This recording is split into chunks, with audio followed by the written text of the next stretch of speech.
বাংলাদেশের রাজনীতিতে বহু দশকের প্রতিদ্বন্দ্বিতা, সংঘাত ও অবিশ্বাসের ইতিহাস বহন করে দুটি নাম, শেখ হাসিনা ও খালেদা জিয়া। একজন আর নেই।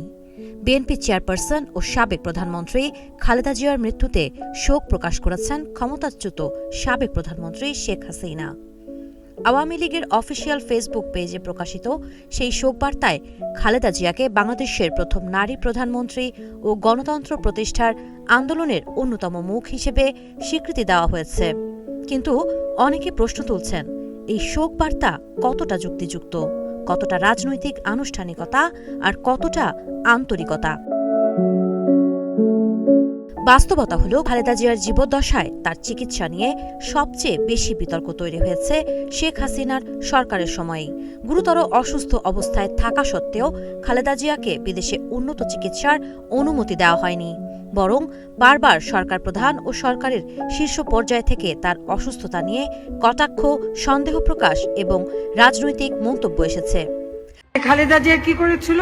মুরগির উপরেও বোমা মেরেছে। খালেদা জিয়া অসুস্থ, তাকে বিদেশে পাঠাও, আল্লাদের আর শেষ নাই।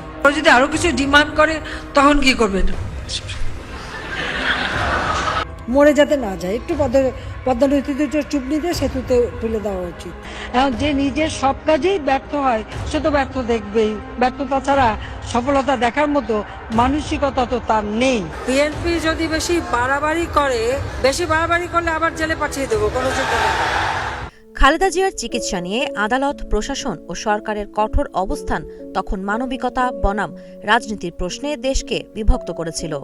সে সময় তৎকালীন সরকার যদি সামান্য নমনীয়তা দেখাত, তাহলে হয়তো ইতিহাস অন্যরকম হতে পারত। এমন প্রশ্ন এখন অনেকের মনেই। অথচ দেশের বাইরে তিনি কখনোই যেতে চাননি। দীর্ঘদিন কারাবাসের পরও তিনি দেশ ছাড়তে চাননি। দেশের বাইরে আমার কোনো ঠিকানা নেই, এটাই হলো আমার ঠিকানা। এই দেশের মাটি, মানুষই আমার সবকিছু, কাজে আমি দেশের বাইরে যাব না। এই প্রেক্ষাপটে শেখ হাসিনার শোকবার্তা নিঃসন্দেহে একটি রাজনৈতিক ভদ্রতার নজির। কিন্তু সেটি কি নৈতিক দায় পূরণ করে? একজন রাজনৈতিক প্রতিদ্বন্দ্বী হয়েও মানবিক আচরণ দেখানোর সুযোগ ছিল জীবিত অবস্থাতেই। মৃত্যুর পর শোক প্রকাশ তুলনামূলক সহজ।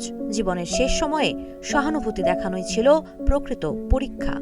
বিশ্লেষকরা বলছেন, এটাও সত্য, বাংলাদেশের রাজনীতি প্রতিহিংসার চক্রে আবদ্ধ। ক্ষমতায় থাকলে মানবিকতার জায়গায় রাজনীতি প্রাধান্য পায়, এটাই নির্মম বাস্তবতা। শেখ হাসিনার শোকবার্তা সেই বাস্তবতার মধ্যেই এক ধরনের আনুষ্ঠানিক স্বীকৃতি, যা ইতিহাসে থাকবে কিন্তু বিতর্ক এড়াতে পারবে না। খালেদা জিয়ার মৃত্যু শুধু একজন রাজনৈতিক নেতার প্রস্থান নয়, এটি বাংলাদেশের রাজনীতির মানবিক দেউলিয়াত্মকেও মনে করিয়ে দেয়। আর সেই আয়নায় দাঁড়িয়ে শেখ হাসিনার শোকবার্তা একদিকে রাষ্ট্রীয় সৌজন্য, অন্যদিকে এক অসম্পূর্ণ দায়িত্বের স্মারক হয়ে থাকবে। সাবা খান, নাগরিক প্রতিদিন।